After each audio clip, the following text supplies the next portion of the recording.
வாழ்க வையகம், வாழ்க வையகம், வாழ்க வளமுடன். குருவே துணை. அனைவருக்கும் இனிய காலை வணக்கம். மகாகவி பாரதியின் கவிதைகள் பிற நாடுகள் என்ற தலைப்பில் பெல்ஜியத்திற்கு வாழ்த்து என்கிற கவிதை பார்த்து கொண்டிருக்கிறோம்.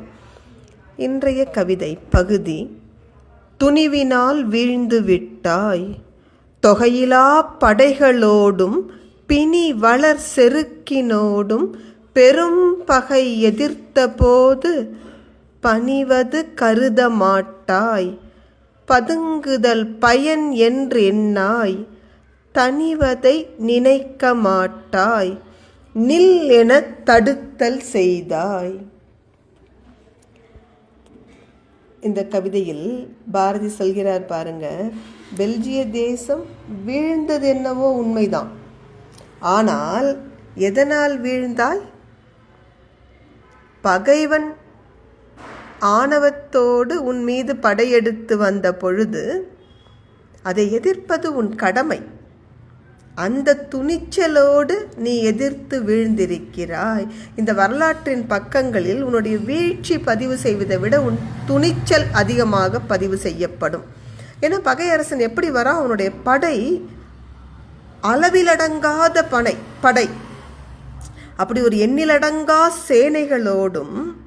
அவனுடைய கர்வம் எப்படி வளருதான்? ஒரு நோய் வந்துட்டா அது வளர்ந்து கொண்டே போவதைப் போல், ஒரு நோயை போல் வளர்ந்து வரும் அந்த ஒரு ஆணவத்தோடும் பெரும் பகை உன்னை எதிர்த்து வந்த பொழுது நீ பயந்து அடங்கி போவதை பற்றி கொஞ்சமும் நினைக்கவில்லை. ஏன்னா ஒரு ப்ராக்டிக்கலாக யோசிக்கிறதுன்னு சொல்லுவோம்ல, எதிரில் மாபெரும் படை, முந்தையே சொல்லிட்டு அது கடல் போல மலை போல, அப்படிப்பட்ட படையை பார்த்ததும் நீ நம்மளால் நிச்சயம் ஜெயிக்க முடியாது என்று எண்ணி அந்த பகைக்கு பயந்து நீ அடங்கி போவதை பற்றி, பணிவதை பற்றி நினைத்து பார்க்கவில்லை. சரி, இப்போ பதுங்குவோம். புலி பதுங்குவது பாய்வதற்குத்தான் சொல்லுவாங்க இல்லையா?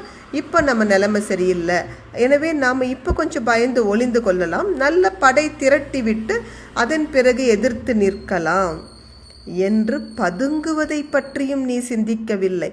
ஒரு சிலர் தத்துவம் பேசுவாங்களா இல்லையா? இதுக்கு மேலே என்ன நடக்குதோ இறைவன் பொறுப்பு, எது நடந்தாலும் நடக்கட்டும் என்று அமைதியாக இருப்பதை பற்றியும் நீ சிந்திக்கவில்லை.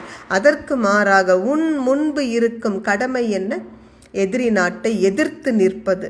எனவே அவனை நில் என்று கூறி முன்னேற விடாமல் தடுத்து நிறுத்த முயன்றாய். இந்த உன் முயற்சிதான் வரலாற்றின் பக்கங்களில் பதிவு செய்யப்படுகிறது, உன் வீழ்ச்சி அல்ல. தொடர்ந்து சிந்திப்போம். நன்றி. வாழ்க வளமுடன்.